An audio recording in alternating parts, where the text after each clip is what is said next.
오늘 영상을 시작하기 위해 무료 나눔의 비유를 하나 들어보겠습니다. 누군가 자신이 가진 것을 모두에게 무료로 나누어주는 행사를 열었습니다. 일단 이 행사를 위해서는 줄 것에 대한 값을 지불한 다음 그것을 나누어 준다는 것입니다. 후원을 받는 경우도 있고 사비를 털어 준비하는 경우도 있죠. 아무튼 인원 제한은 없지만 시간을 정해두고 그 안에 언제든 와서 받아만 가면 되는 행사라고 보면 말 그대로 원하는 사람은 시간에 늦지 않게 와서 받아만 가면 됩니다. 그런데 이 중에는 특이한 사람들이 있습니다. 늦게 와놓고 달라는 사람, 그러면서 먼저 와서 받은 사람을 비난하는 사람, 왜 이것보다 더 좋은 것을 주지 않느냐는 사람, 나를 찾아와서 직접 줘야지 왜 굳이 내가 와서 받아가게 하느냐고 따지는 사람 등이 있을 수 있죠. 무료 나눔의 취지를 전혀 이해하지 않고 오로지 이기적인 생각에 내가 받지 못하는 것에 대한 불만을 가진 사람들이 대표적인 모습입니다. 더 나아가 누구 허락을 받고 누구 마음대로 이런 무료 나눔 행사를 하냐고 따지는 것도 있을 수 있죠. 이처럼 오늘은 바로 공짜와 하나님의 은혜로 대표되는 구원과 표적을 대하는 한국교회의 모습에 대해 알아보고자 합니다. 먼저 구원에 대해 살펴보겠습니다. 내가 만일 내 입으로 예수를 주로 시인하며 또 하나님께서 그를 죽은 자 가운데서 살리신 것을 내 마음에 믿으면 구원을 받으리라. 여기서는 시인하고 믿으면이라는 조건을 볼 수 있는데 그렇게만 하면 구원을 받는다고 하십니다. 그러면 시인하고 믿으면 되죠. 정말로 구원을 받고 싶다면 말입니다. 한 가지 더 추가를 하자면 진심으로가 있을 것입니다. 대충 흐리멍텅하게 시인하고 믿어서 될 일이 아니란 이해가 있어야 한다는 말인데 당연하지 않을까 싶습니다. 게다가 성경에는 도덕에 대한 말씀이 있는데 이는 빼앗는 자, 삼키려는 자, 악한 생각을 심으려는 자들이 있기 때문에 지켜야 할 책임이 따른다는 추가적인 이해가 있어야 말 그대로 온전하게 받고 지킬 수 있다는 것이죠. 사실 누구나 소중하게 여기는 것이 있습니다. 돈이나 물건, 건강이든 관계든 말이죠. 누가 주었다는 것에 의미를 둘 수도 있고 그것의 가치에 더 큰 의미를 두기도 하는 등 저마다 기준은 다를 수 있지만 대부분 두 가지 모두의 큰 의미와 가치를 두곤 해서 아끼고 소중하게 여겨 잘 지키는 것을 당연하게 여기곤 합니다. 그런데 문제는 하나님의 은혜로 공짜로 주시는 선물, 무료 나눔으로 받을 수 있는 구원과 표적에 대해서는 좀 다른 의견들이 있습니다. 무엇보다 구원은 예수님의 희생으로 인한 대가를 알고 믿는 자에게 주시는 것이라 그 가치라 하면 값을 따질 수 없는 것이죠. 그렇기 때문에 구원을 소홀히 관리해서 분실을 하거나 빼앗긴다는 것은 그것의 가치를 중요하게 여기지 않았다는 것 말고는 딱히 다른 핑계나 변명이 있을 수 없습니다. 그런데 구원을 두고 한국교회 별의별 희한한 말들이 있습니다. 한번 구원은 영혼 안에 만해를 두고 탁상 공론을 벌이는 것인데 한번 구원은 영원합니다. 그 가치만 두고 보자면 예수님의 희생과 하나님의 주권에 의한 약속의 이행이기 때문에 변하는 성질이 절대 될 수 없기 때문이죠. 하지만 문제는 받아야 하는 사람들에게 있습니다.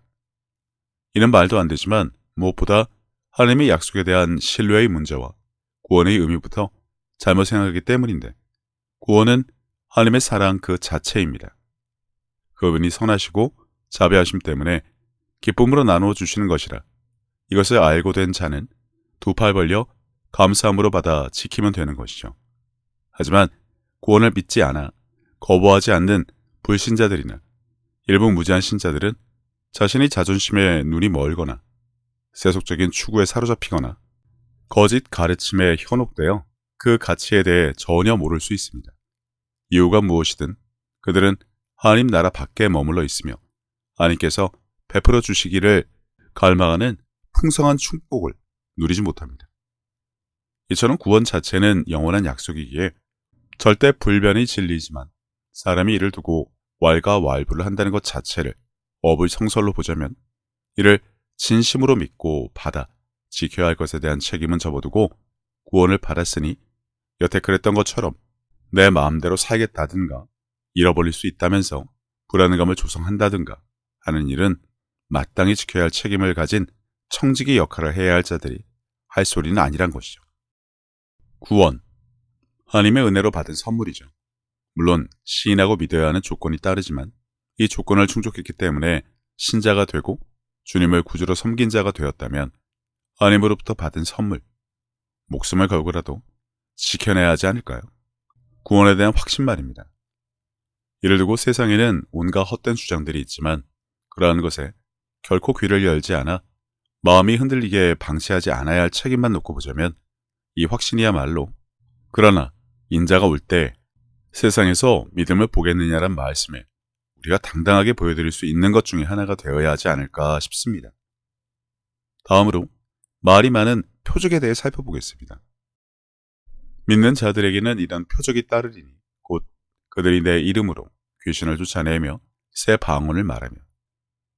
여기서 믿는 자에 대한 말들이 많은데 이는 믿지 않는 제자들이라며 제자들 중에는 믿지 않는 자들이 있었다라는 주장이 대표적인데 이는 주님의 보화로 있었던 다음 구절을 악의적으로 이용한 것에 불과합니다.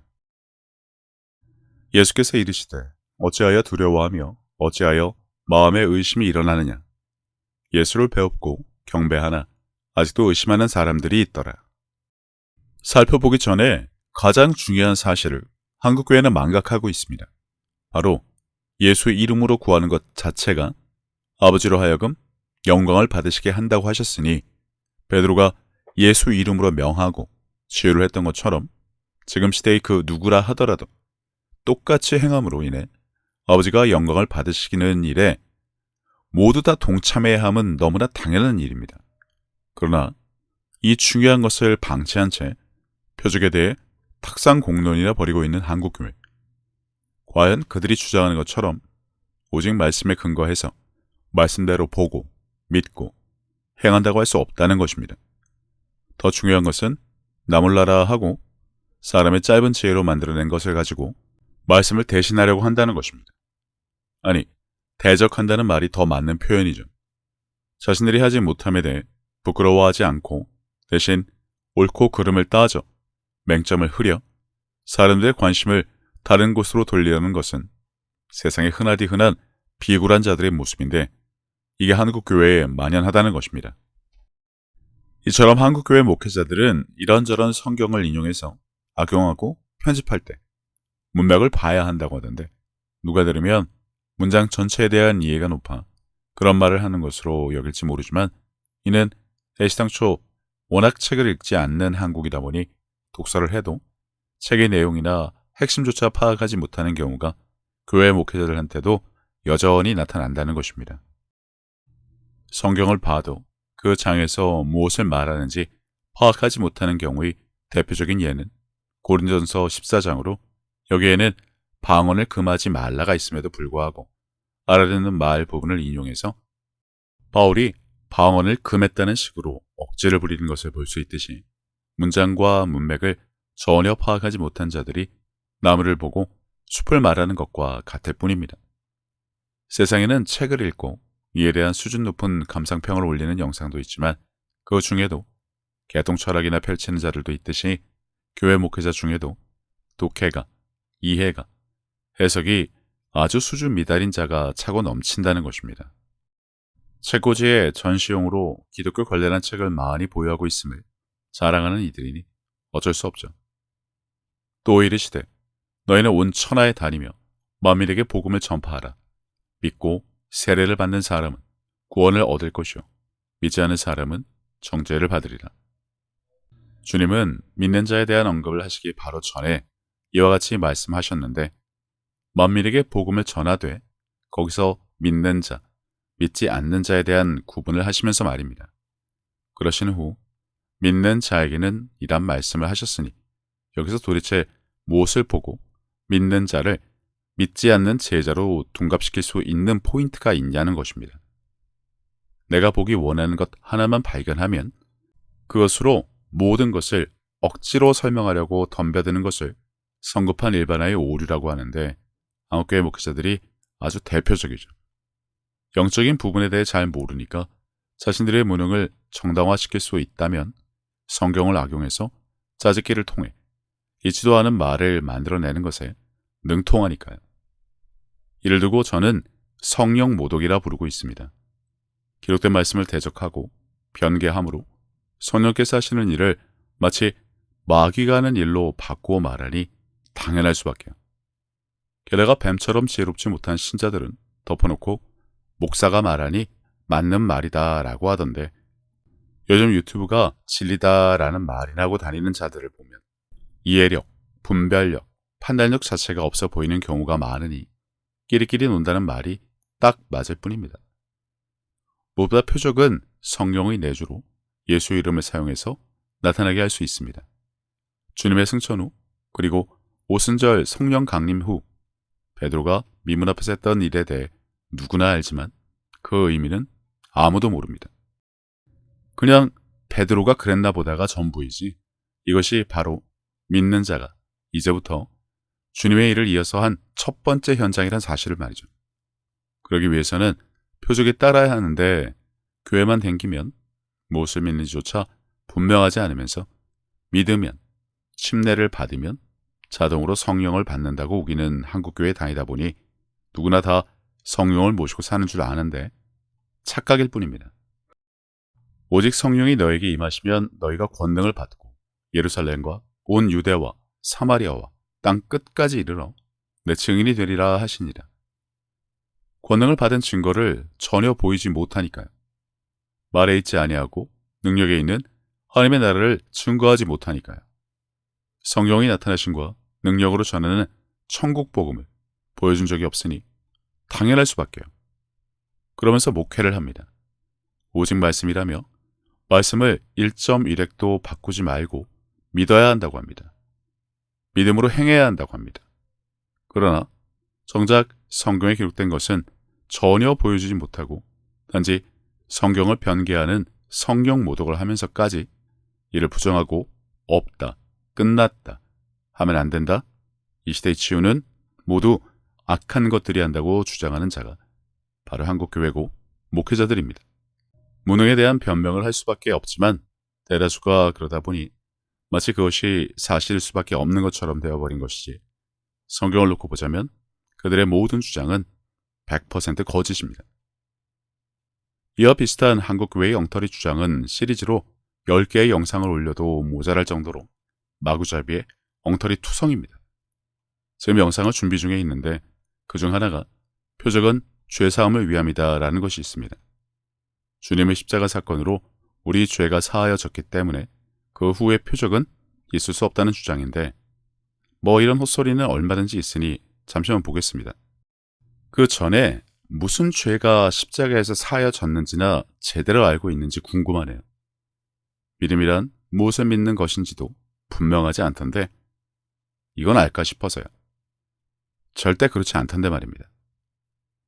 일단 베드로, 미문 앞 사건에서 그는 죄사함에 대해 언급하지 않고 표적을 행했으니 그는 거짓 선지자에 이미 끝난 표적을 행했으니 예수님의 제자가 아닙니다.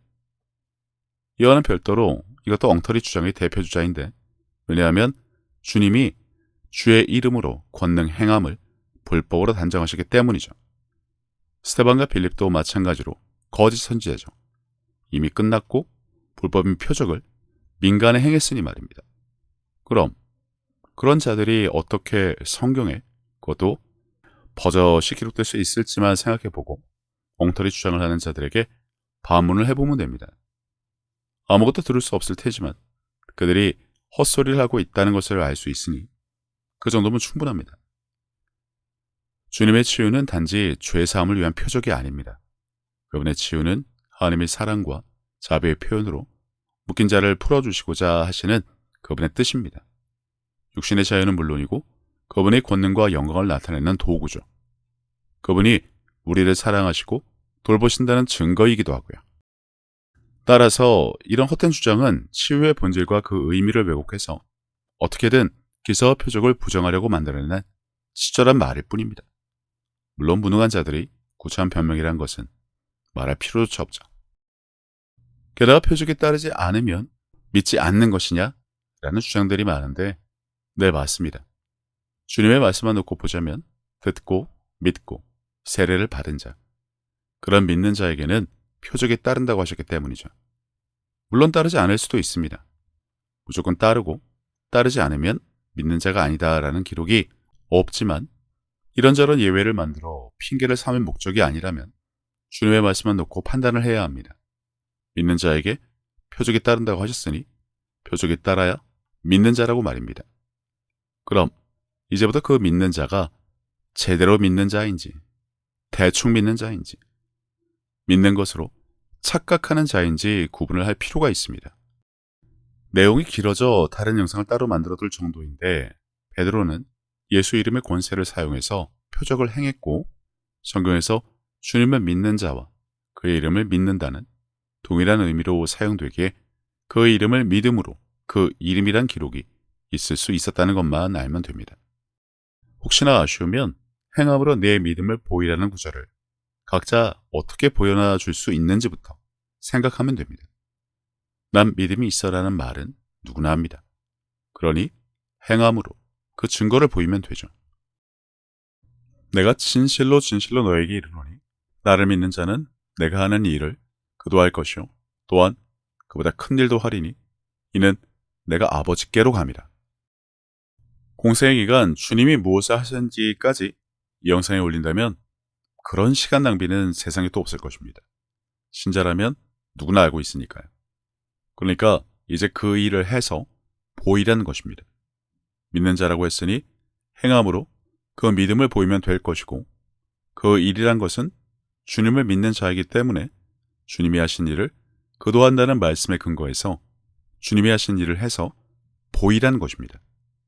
하지만 대부분 못하죠.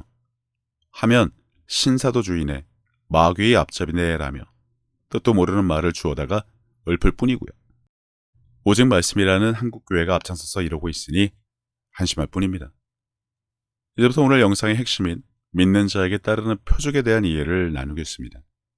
표적이 따르지 않아도 믿는 자라고 우길 수 있지만, 아무튼 그 증거를 보일 수 있다면 그만이니 말은 그만하고 실체를 보여주기 바랍니다. 믿음의 기도와 의인의 간구로 병을 낫게 하는 장로는 손에 꼽으니 그럴 수 있는 자가 있다면 그 증거를 보여주면 그만이고요. 교회만 댕기면 모두 다 성령을 받았다 착각하고 억지를 부리니 권능을 통해 성령의 임재를 보여주시면 됩니다. 방언도 좋은데 그건 또 마귀 방언이라며 성경에도 없는 말을 지어내 방언을 하지 못하는 자들이 궁색한 변명일 수밖에 없는데, 아무튼 성경의 근거에서 성령을 받은 후 일반적으로 보인 방언 말함을 직접 보여주면 됩니다.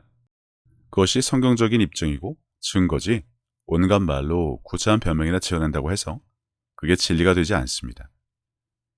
이처럼 성경의 기록과 달리 많은 사람들이 눈에 보이는 표적의 부재로 인해 믿음의 타당성에 의문을 제기하는 한국교회에서 우리는 하나님의 말씀이 정의하는 참된 믿음의 본질을 파악하는 것이 필수적으로 보입니다.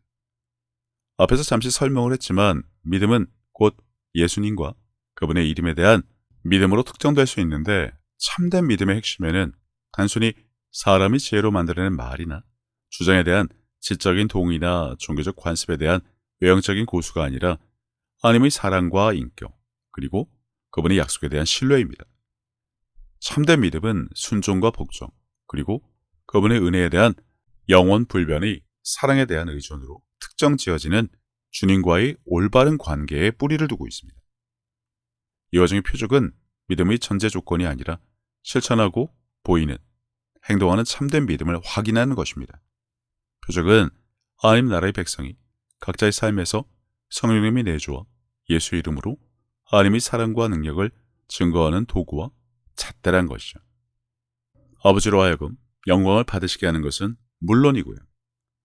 좀 더 쉬운 예를 보자면 말을 듣지 않는다고 자식이 아니다, 제자가 아니라고 내치는 부모와 선생이 있는 세상이긴 하지만 하나님을 그런 분으로 여기지 않는 이상 표적에 따르는 여부에 따라 믿음의 있고 없음과 자식 여부를 판가름할 수는 없지만, 주님의 말씀에 의하면 이와는 별도로 믿는 자, 그것이 진정으로, 진심으로, 전심으로 믿는 자에게는 나타나는 증거란 것입니다. 그렇다면 단지 점검을 할 것은 그 믿음이라는 것, 각자가 가지고 있다고 주장하는 그 믿음을 어떻게 증명하고 확증하고 수준을 검증할 수 있느냐란 문제만 남을 뿐입니다. 단지 나의 생각과 느낌에 그런 것 같다라는 것은 말이 되지 않을 뿐더러 성경에 언급된 믿음은 결코 느낌, 감정이나 감성으로 표현될 수 없기 때문입니다. 한국 교회는 믿음의 본질과 기사와 표적의 역할에 대한 오해가 오래전부터 존재합니다. 많은 사람들이 믿음을 눈에 보이는 기사와 표적을 경험하는 것과 동일시하여 진정한 믿음의 의미에 대한 왜곡된 인식을 갖게 된 것인데, 성경 백독이나 암기, 필사가 이를 대신하기도 하고 교회에 봉사 많이 하면 믿음이 좋은 것으로 치부되기도 하며 천국이나 지옥 경험을 하면 더더욱 그렇게 여기곤 합니다. 마치 믿음이 좋은 것처럼 말입니다. 그러나 진정한 믿음은 육신에 기초하여 감각적인 경험과 느낌을 초월하며 하나님의 성품과 약속에 대한 흔들리지 않는 신뢰의 기반을 두고 있다는 것을 결코 잊어서는 안 됩니다. 성경이 정의하는 참된 믿음은 주님과 그분의 가르침에 대한 전심전력을 다하는 것이 특징입니다. 그것은 그분의 말씀에 대한 순종, 그분의 영에 대한 의존, 외적인 상황에 관계없이 그분을 따르고자 하는 의지로 특정 지어지는데, 기사와 표적은 참된 믿음에 동반될 수 있지만 믿음의 본질은 아니며 오히려 하나님의 사랑과 능력과 신실하심은 물론 그분의 약속을 몸소 확인하는 역할을 합니다. 보다 쉬운 예를 돕자면 견습생과 숭령공을 생각하면 됩니다. 공생의 초반 제자들은 단지 예수님이 견습생들이었죠. 말하고 행동하는 것을 보면 여전히 예전의 모습들 뿐이고요. 하지만 주님의 부활 후 오순절 성령 강림 사건이 있은 뒤 그들은 변했습니다. 예수님을 주는 그리스도시요 살아계신 하나님의 아들이라고 했음에도 불구하고 세 번이나 주님을 부인했던 베드로가 사도행전에 어떻게 기록되어 있는지만 봐도 그의 가시적인 변화를 알 수 있듯이 그는 이제 숭련공이 되어 주님의 일을 이어서 하는 진정한 제자가 되었던 것입니다. 견습생일 동안에는 귀신을 쫓아내지 못해 주님께 책망을 들어야 했던 그들이 말입니다. 예수께서 이르시되 너희가 성경도 하나님의 능력도 알지 못함으로 오해함이 아니냐. 살아계신 주님이 주신 이 말씀의 근거에서 좀 더 편안한 이해, 마음이 찔림을 덜어주기 위해 추가 설명을 하자면, 성경에서 믿는 자에게 따르는 표적에 대해 말하는 것은 사실이지만 이를 기적적인 사건에 대한 획일적인 명령으로 해석하는 것은 근시안적인 해석일 뿐입니다. 오히려 표적은 그 성격과 강도가 매우 다양할 수 있다는 점을 이해하는 것이 중요하죠. 견습생과 숭령공의 실력 차이와 같이 말입니다. 주님의 말씀에 의하면 믿는 자에게 표적이 따릅니다. 이것은 절대적인 진리죠. 하지만 그 믿음의 수준, 믿는 자의 수준에 따라 다르게 나타날 수밖에 없습니다. 주님은 죽은 자도 살리셨기에 지금도 표적에 따르는 자는 누구든 죽은 자를 살려야 하지 않느냐는 억지는 있을 수 없다는 것입니다. 그 억지를 부리는 자들이 대부분 한국교회 목회자들이고 그들에게 배운 자들이 앞잡이가 되어 이런 억지나 부리는 것이고요. 외국의 경우 실제로 죽은 자를 살린 경우도 많이 볼 수 있으나 이를 직접 본 적도 없으면서 무조건 부정하고 덮으려 들면서 사실이 아니다, 죽은 것이 아니다란 억지나 부리던데 딱 그런 자들의 수준에 맞는 말일 뿐입니다. 이러한 이해에 비추어 볼 때 기사와 표적을 믿음을 측정하는 유일한 척도로 사용해서는 안 된다는 것이 분명해집니다. 오히려 하나님의 사랑과 능력과 약속과 신실하심을 확인하고 하나님 나라 백성의 삶 속에 하나님의 임재와 주권을 증명하는 역할을 한다는 이해를 가져야 합니다. 물론 나타나지 않아 속이 상할 수 있습니다. 누군 방언을 하는데 하지 못하는 것 때문에 시기와 질투는 물론이고 하나님에 대해 삐뚤어진 볼멘 소리를 하는 자들도 발에 차이는 마당에 목회자인데 능력이 나타나지 않음으로 인해 겪어야 하는 일에 대한 난감함과 당혹감, 그리고 구겨진 체면 때문에 그들이 삐뚤어진 마음을 가질 수밖에 없어 성경에 버젓이 기록된 말씀이 있음에도 불구하고 이를 자기 변명을 위해 멋대로 악용해서 변개하므로 자신들의 무능을 정당화하는 데 이용하고, 일부 성경 사역자들이 사도행전을 이어가면 무조건 신사도주의니 악한 것들이 한다는 것으로 매도하는 것은 결코 올바른 태도가 아닙니다. 맛집에 밀리거나 무면허, 무허가 학원임에도 불구하고 발각되면 일단 오리발부터 내밀고 보는 한국인 종특만 보더라도 한국교회의 억지가 아무리 다수의 목회자에 의해 일반화되었다 하더라도 그 수가 아무리 많다 하더라도 성경에 기록된 말씀과 비교하면 결국 그들의 무능만 밝혀질 뿐 그들의 주장은 결코 정당화될 수 없습니다. 능력이 따르지 않음을 부끄러워하며 성령의 임재로 권능을 받을 생각은 하지 않은 채 지적질과 성경 악용 및 변개의 열을 올리는 현실은 오직 뱀처럼 지혜로운 자들만 성경과 비교해서 구분할 수 있을 것입니다. 군중심리에 휘둘리며 남의 말에 목사가 말했으니까 거짓과 헛소문에 쓸려다니는 자들은 들은 그대로만 떠들 뿐 스스로 판단하고 생각하는 능력이 없음은 이미 세상을 살며 충분히 경험하지 않았던가요? 한국의 삶에서 편가르기를 하고 내 주장문이 옳다고 오리발 내밀던 자들이 최후를 본 경험이 없을 턱이 있을 수 없을 텐데 말입니다. 병원에서 근무한다고 해서 모두 다 수술을 할 수 있지는 않습니다. 그 와중에 의사라고 무조건 다 수술을 집도하는 것도 아니고요. 식당에서 일을 한다고 해서 모두 다 주방장이 아닌 것처럼 말입니다. 믿는 자도 마찬가지로 볼 수 있습니다.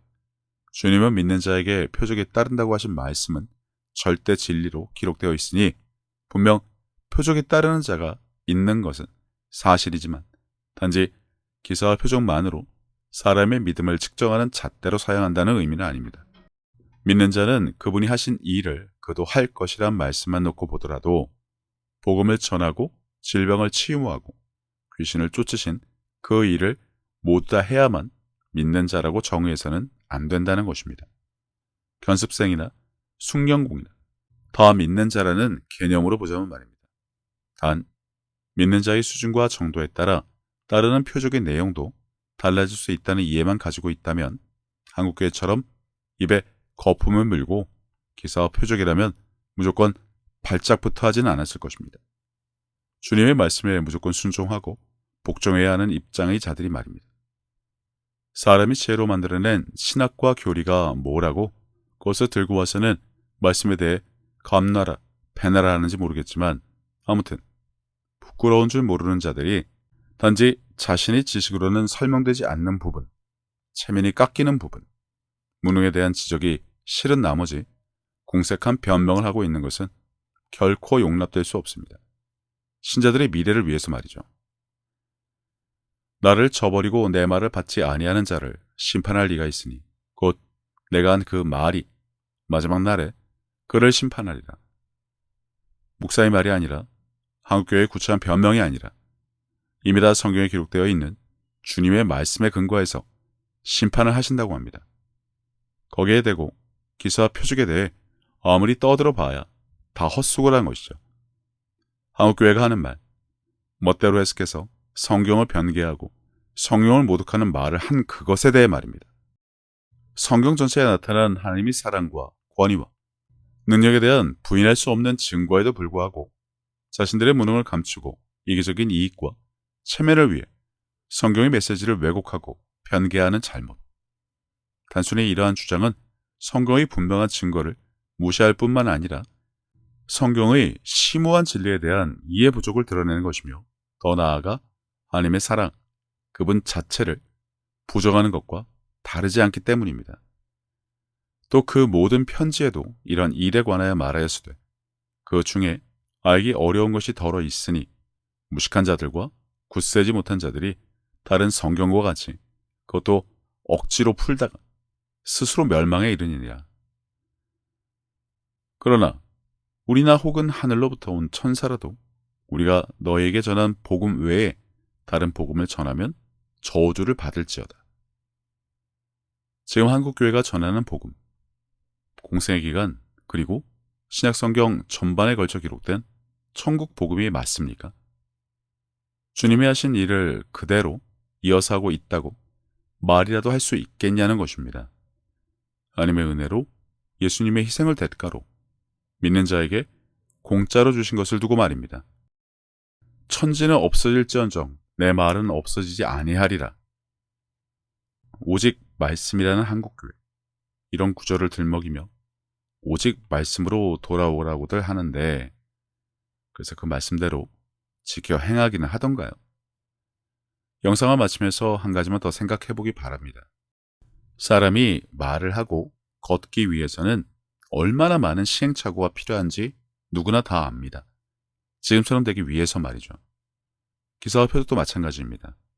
기록된 말씀이 있음에도 불구하고 믿음을 주세요, 나를 만나주세요, 하나님의 음성을 들려주세요란 기도나 하는 젖먹이 수준의 자들이 아무리 한국교회 안에는 발에 차인다 하더라도 태어난 아이를 두고 말하게 해주세요, 걷게 해주세요라고 기도하진 않습니다. 물론 가만히 내버려 둔다고 해서 될 일도 아니고요. 자식의 입장이라도 이제 부모가 된 자라면 아이를 위해 무엇을 했는지 다 알 것입니다. 다 가르치고 알게 하고 걸을 수 있게 도왔던 것을 말이죠. 하나님은 우리에게 필요한 모든 것을 주셨습니다. 그럼 그 말씀에 순종하고 복종하고 믿음으로 행하는 것 말고 무엇이 필요할까요? 성경 백독에, 성경과 교리 공부에, 암기에, 필사에, 봉사에, 온갖 엄한 일들이나 하지 정작 주님의 일을 이어서 할 생각은 고사하고 지적질에, 대적에, 부정이나 하고 있는 현실. 인정이라도 할 수 있을까 싶지만 사실 기대하지도 않습니다. 오직 귀 있는 자들만 듣고 행할 뿐이죠. 새 예루살렘 성에 들어가는 사람은 이미 정해져 있습니다. 천국의 문지기로만 살아도 행복하고 감사하다는 감성팔이 말이나 하면서 교회나 댕기는 자들이 널렸지만 그게 과연 성경을 보고 믿는 자가 할 말인지는 생각할 필요조차 없습니다. 벌레만도 못한 죄인이라는 말을 입에 달고 사는 자들이 교회 장로라고 대표 기도를 하고 있는 실정의 말입니다. 혹시나 하나님이 왜 내겐 능력을 안 주시나, 은사를 안 주시나 볼멘 소리나 한다면 정신이라도 차리기 바랍니다. 그렇다고 해서 아무 말이나 성경을 바꾸어가면서 궁색한 변명을 해도 된다는 것은 아니기 때문이죠. 하나님이 알아서 나한테 능력도 심어주시고 권능도 행할 수 있게 해주어야 하지 않냐, 그래야 신이라고 할 수 있다는 억지를 부리는 자들도 있을 수 있는데, 다시 말하지만 정신이라도 차리기 바랍니다. 구원과 표적은 믿는 자에게 공짜로, 은혜로, 무료로 주시는 하나님의 선물입니다. 믿음이란 것이 달라고 해서 받아다가 쓸 성질의 것이 아닌 것처럼 단지 겨자씨만한 믿음만 있어도 될 일을 가지고 인내 없네 하면 안 되는 것처럼 호들갑이나 떨 일은 아니란 것입니다. 내 것을 가지고 내 뜻대로 할 것이 아니냐, 내가 선함으로 네가 악하게 보느냐. 구원과 표적에 대한 어떠한 언급도 사실 허락된 적이 없습니다. 주시고 말고가 아니라 믿으면 무조건 주시겠다고 하셨음에도 불구하고 사람이 입단속을 하지 못한 것뿐이나 그 결과, 책임은 결코 단순하지 않습니다. 마땅히 지켜 행해야 할 것은 하지 않으면서 구원의 영원성에 대해 왈가왈부한다거나 하나님의 사랑을 대신해서 믿는 자가 표적을 행하는 것이 당연하고 마땅한 책임임에도 불구하고 이를 부정하고 모함하는 것이나 결코 그럴 수도 있지 뭐 라고 해서는 안 된다는 것만이라도 부디하시기 바랍니다. 사람이 지혜로 만들어낸 신학과 교리로 아무리 기록된 성경과 다르게 설교를 한다고 해서 그것이 진리가 되는 것도 아니고요. 그렇지 않다면 그건 단지 하나님의 은혜로, 공짜로, 무료로 나누어 주시는 구원과 표적에 대해 못마땅하다고 투덜거리는 것에 불과하니까요. 영상 앞에서 설명했지만 부디 누구 허락을 받고 누구 마음대로 이런 무료 나눔 행사를 하냐고 따지는 일만큼은 절대로 하지 않았으면 합니다.